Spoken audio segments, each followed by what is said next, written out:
Now, refugees in Rhino Camp refugee settlement are calling upon partners and government of Uganda to help them in having binding agreements on land usage from landlords, particularly for agricultural purposes. Now, the refugees say agriculture is now the only option for them to improve their livelihood amidst food ration cuts, which has been faced with interruptions from some landlords who repossess the land before the agreed verbal timeline is met.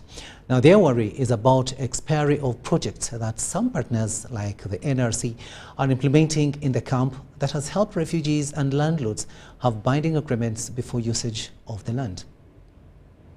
I have a family of 15 people living in my house, together with children also that I took on the way when I was coming, so make the number 15. Life was very hard, but at that time we were depending solidly on the food of UNHCR. I thought it is good for me as a farmer to also start something, to do something for myself and my family. I had a friend that gave me a land, it was like 1 acre.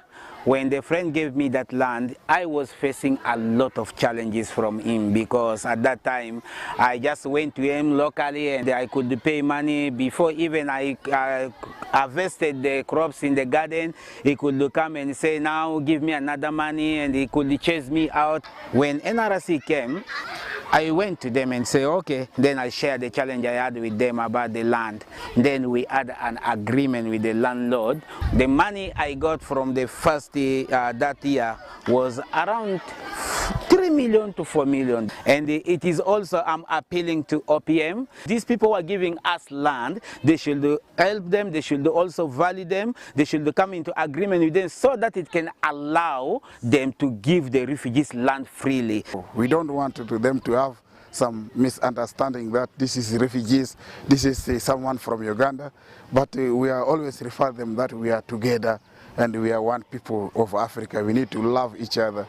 So as the Norwegian Refugee Council, with support from the European Union, we have been carrying out a program called Information Counseling and Legal Assistance.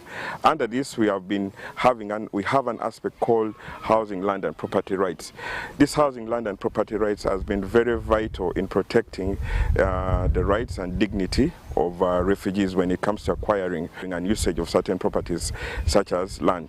These land user agreements has been very vital in eliminating that aspect of conflict, and this has seen the refugees being more resilient. It has also brought about community cohesion, because some of the crops that the refugees tilt on their land, they even sell to the locals.